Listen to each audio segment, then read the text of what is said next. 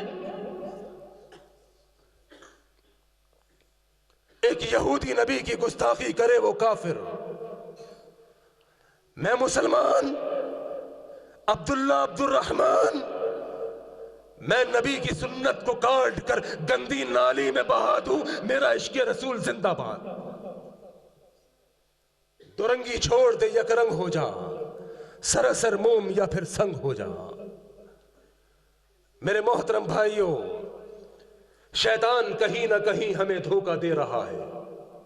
آؤ میرے محترم بھائیوں، آج اس بات کا عہد کرتے ہیں کہ انشاءاللہ الرحمن زندگی اللہ کے نبی کے طریقے کے مطابق، زندگی کے اندر طور طریقے میرے نبی کی سنت کے مطابق، میری زندگی میں اٹھنا اور بیٹھنا میرے نبی کے مطابق، میرا لینا اور دینا میرے نبی کے مطابق، میری کل زندگی میرے نبی کے دین کے مطابق۔ قل ان الصلاۃ ونسکی ومحیای ومماتی للہ رب العالمین۔ وہ میرا جینا بھی، میرا مرنا بھی، میرا لینا بھی، میرا دینا بھی، وہ سب کچھ میرے رب کے لیے۔ تو کیا خیال ہے آج میرے محترم بھائیوں، اپنی انا کے بت کو توڑ کر، اس بات کے احساس کو توڑ کر کہ یار کیا ہو گیا اگر داڑھی نہیں رکھ رہا، وہ اللہ کی قسم ہے یہ داڑھی اتنی ضروری ہے۔ تو نماز میں ہے کلین شیف،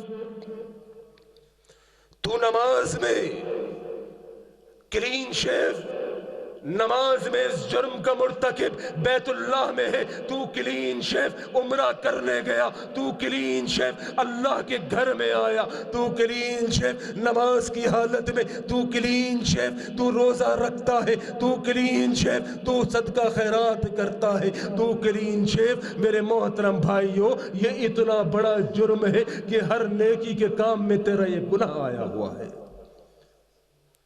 میں نے کہا میری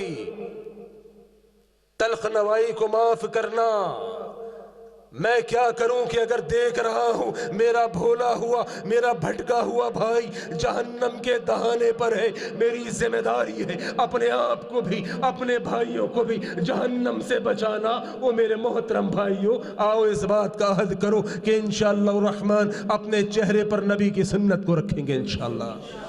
انشاءاللہ ہاتھ کھڑا کر کے، ہاتھ کھڑا کر کے، ماشاءاللہ میں دیکھ رہا ہوں، ماشاءاللہ بھائی لال شرٹ والے ہاتھ کھڑا کیجئے، ہاتھ کھڑا کیجئے۔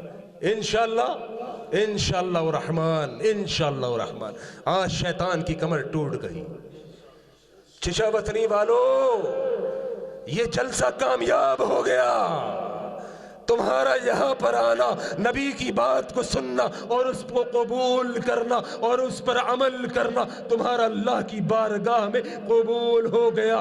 گھر جا کے ماں باپ کو بتا دینا، اگر کوئی بیوی والا ہے بیوی کو بتا دینا کہ ماں باپ تیری محبت بعد میں، اے بیوی بہت محبوب ہے تو، میری زوجہ ہے تو، لیکن میں کیا کروں کہ میرا رب مجھے تجھ سے زیادہ محبوب ہے، میرا نبی مجھے تجھ سے زیادہ محبوب ہے۔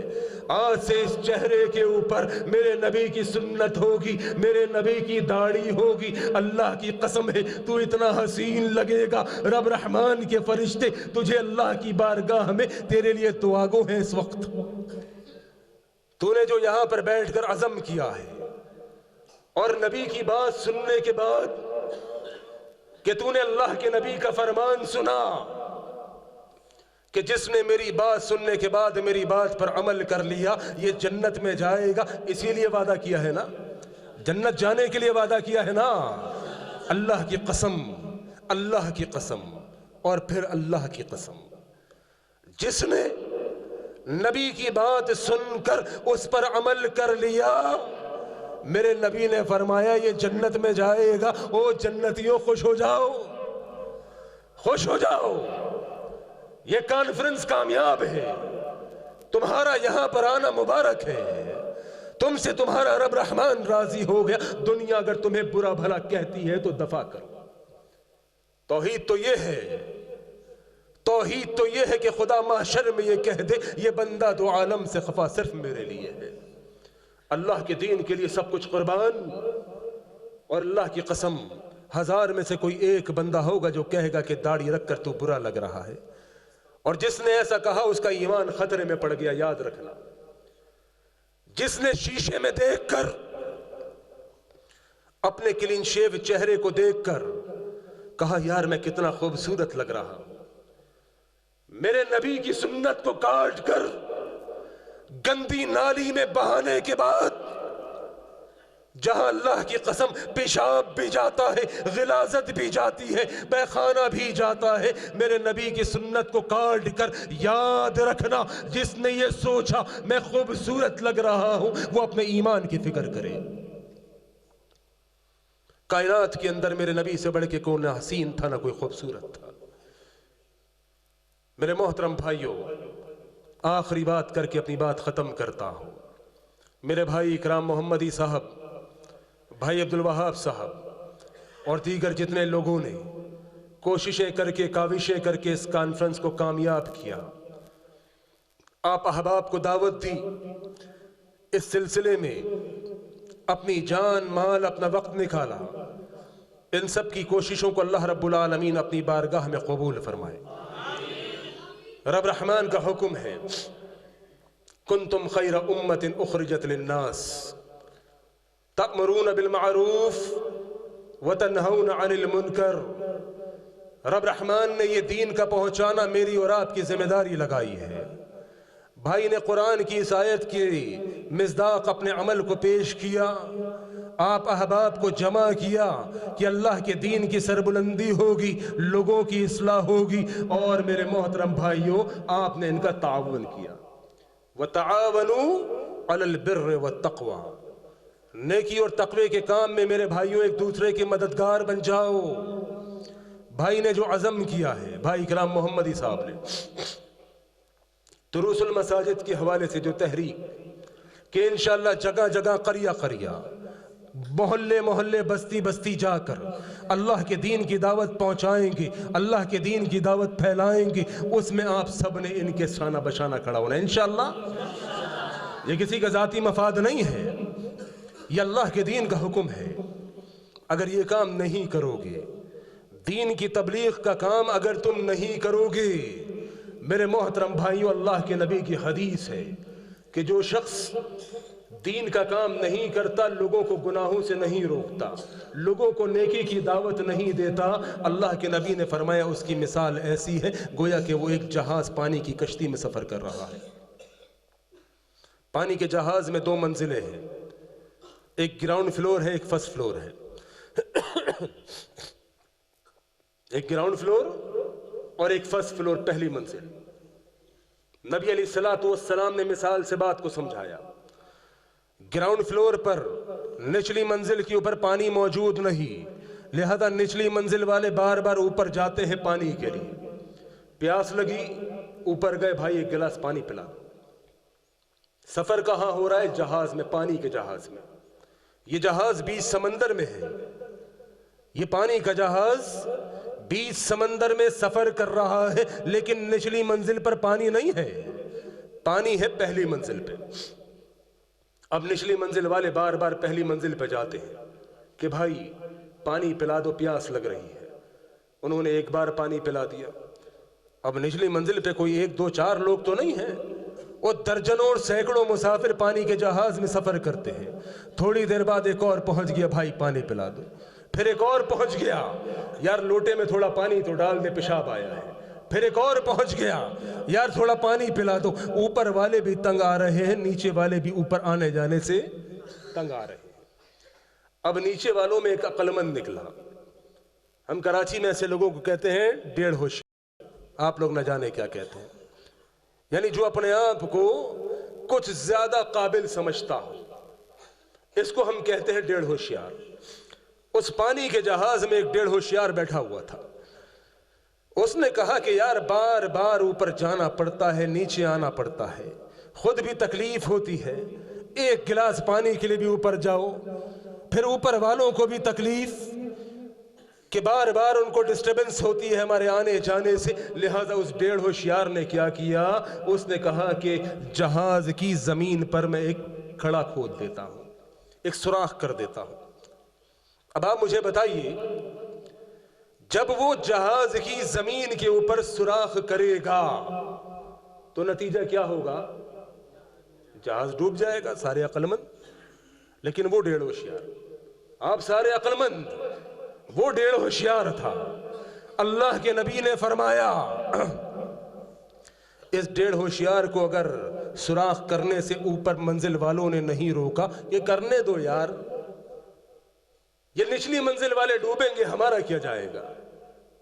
وہ اللہ کی قسم، جب زمین پر، جہاز کی زمین پر جو پانی کی تہ سے مل رہا ہے، جب اس کی زمین پر سوراخ ہوگا تو کیا خالی نچلی منزل والے ڈوبیں گے؟ اوپر والے بھی ڈوبیں گے. اللہ کے نبی نے مثال دی ہے کہ اگر گناہ ہوتے ہوئے دیکھنے کے باوجود تم گناہ کو نہیں روکو گے، تمہارے سامنے گناہ ہو رہا ہے، لوگ گناہ کر رہے ہیں، مسلمان بچیاں گھنگرو پہن کر ناچ رہی ہے، تیرے گھر کے آگے سینما چل رہا ہے، جناب میوزک ہو رہا ہے، اگر تو نے کہا یار چھوڑ دو، ہمارا کیا جاتا ہے؟ جائیں گے یہ جہنم میں، جائیں گے، ہمارا کیا ہے؟ اور برا ہوگا ان کا، ہمارا کیا ہے؟ میری اولاد نماز نہیں پڑھتی، وہ میرا کیا ہے؟ میری بیوی پردہ نہیں کرتی، وہ میرا کیا ہے؟ وہ اللہ کی قسم ہے تیرا بہت کچھ ہے. یہ امت کو خیر امت کیوں کہا گیا؟ اس امت کو خیر امت اس لیے کہا گیا کہ تم نیکی کا حکم دیتے ہو، برائی سے روکتے ہو. لہذا اس کام میں بھائی اکرام محمدی صاحب کا تعاون کرنا ہے، اپنی مسجد کے لوگوں کا، اپنے علماء اکرام کا، اپنے جو دین کا کام کرنے والے لوگ ہیں ان کے ساتھ تعاون کرنا ہے، جان سے بھی، مال سے بھی، اپنے وقت سے بھی. انشاءاللہ کرو گے؟ جانی تعاون بھی کرنا ہے، مالی تعاون بھی کرنا ہے. اور تعاون اس قسم کا نہیں، ہمارے کراچی میں ایک عالم کے ساتھ کچھ لوگوں نے تعاون کیا، وہ تعاون نہیں کرنا، وہ میں آپ کو بتا دیتا ہوں. پچھلے دنوں پنجاب کے دورے پر تھا، پچھلے دنوں پنجاب کے دورے پر میں نے فیس بک کے اوپر ایک پوسٹ پڑھی. پوسٹ میں لکھا ہوا تھا کراچی کے ایک علاقہ، اور جس علاقے کا نام تھا گول مارکیٹ، ناظم آباد گول مارکیٹ. میرے کان کھڑے ہو گئے کہ ناظم آباد تو میرا علاقہ ہے. پوسٹ میں لکھا ہوا تھا کہ جناب کراچی کے علاقے ناظم آباد گول مارکیٹ کے اندر ایک مسجد کے امام صاحب کی موٹر سائیکل چوری ہو گئی. میں نے کہا امام کے ساتھ، بھائی کرام محمدی کے ساتھ، اپنے علماء کے ساتھ، اپنے خطبہ کے ساتھ تعاون کرنا ہے، اچھا تعاون، غلط والا تعاون نہیں کرنا. وہاں پر کیا لکھا ہوا تھا؟ جناب کراچی کا علاقہ ہے ناظم آباد گول مارکیٹ، اس میں ایک مسجد کے امام کی بائک چوری ہو گئی. میں نے کہا ہو تیرا بیڑا غرق. مسجد کا امام بیچارہ، ابھی جناب حقانی صاحب اماموں کی تنخواہوں کو رو کر گئے ہیں. مسجد کا امام بیچارہ 10 12 15 ہزار روپے کی ملازمت کرنے والا، کتنی محنت سے اس نے موٹر سائیکل خریدی ہوگی. کچھ ظالم چور لٹیرے آئے، اس کی موٹر سائیکل چرا کے لے گئے. امام مسجد بڑا پریشان. 2-3 دن گزرے، بیچارہ بیٹھا ہوا تھا پریشان کہ کچھ لوگ آئے. ان لوگوں نے آ کر کہا امام صاحب ہم آپ کے مجرم ہیں. امام صاحب نے کہا مطلب؟ کہنے لگا امام صاحب بات یہ ہے کہ آپ کی موٹر سائیکل جو 3 دن پہلے مسجد کے باہر سے چوری ہوئی ہے وہ ہم نے کی ہے. امام صاحب نے کہا او تیرا بیڑا غرق، اور میری موٹر سائیکل چوری کر کے میرے سامنے بیٹھ گیا، اتنی دلیری تیرے اندر. کہنے لگا امام صاحب غلطی ہوئی ہے، غلطی ہوئی ہے، کل بنی آدم خطاء، ہم بھی انہی انسانوں میں سے ہیں امام صاحب، ہم سے غلطی ہوئی ہے، ہم معافی مانگنے آئے ہیں. امام صاحب نے کہا کہ اب مرتا کیا نہ کرتا، موٹر سائیکل تو ہو گئی چوری. امام صاحب نے کہا چل ٹھیک ہے معاف کیا جاؤ، آج کے بعد ایسا نہ کرنا. کسی غریب کی کمائی کے ساتھ اتنا برا سلوک نہ کرنا، جاؤ میں نے تجھے معاف کیا اللہ کی رضا کے لیے۔ چوروں نے کہا امام صاحب اتنے خود غرض نہیں ہیں ہم نے آپ کی موٹر سائیکل چوری کی ہے، ہم آپ کے مجرم ہیں۔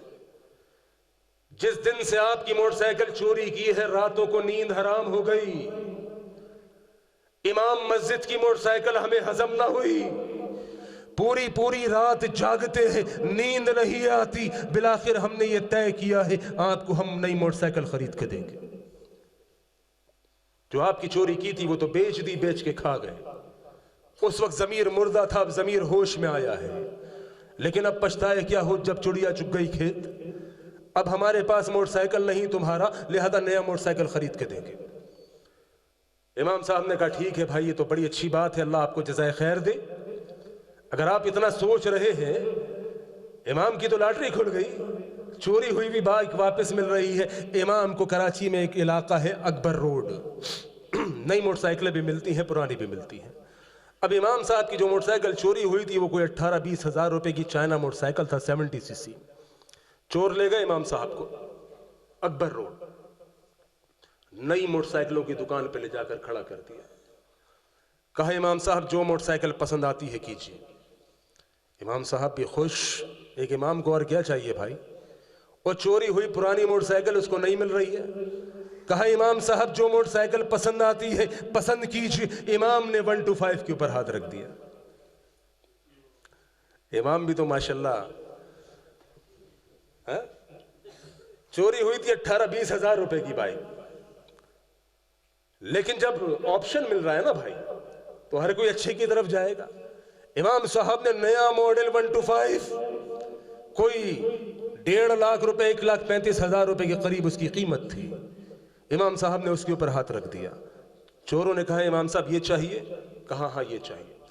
امام صاحب کو کہا امام صاحب پیسوں کی کوئی کمی نہیں، اتنی چوریاں ڈکیتیاں کی ہیں، 125 دلا دیں گے تو کیا ہمارے پیسوں میں کمی آئے گی؟ آپ ایک کام کیجئے، یہ لینے سے پہلے آپ اپنا اطمینان کیجئے آپ کو پسند بھی آتا ہے موٹر سائیکل کے نہیں۔ امام صاحب نے کہا کیا کروں؟ کہا ایک راؤنڈ لے کے دیکھیے، آپ نے زندگی بھر 70 سی سی چلائی ہے، 125 چلا پائیں گے کہ نہیں؟ امام صاحب نے کہا بات تو معقول ہے۔ امام صاحب نے ایک راؤنڈ لیا، راؤنڈ لے کے واپس آئے، کہا ڈن، بہترین، اوکے۔ اور جس نے پوری زندگی 70 سی سی چلایا ہو اس کو 125 کیوں نہ پسند آئے؟ کہا بہترین ہے جناب۔ چوروں نے کہا امام صاحب اوکے ڈن ہو گیا، لیکن پیمنٹ کرنے سے پہلے ایک کام کیجئے، آپ نے اطمینان کر لیا، آپ یہاں بیٹھیے ذرا ہم بھی اطمینان کر لیں۔ سمجھ گئے؟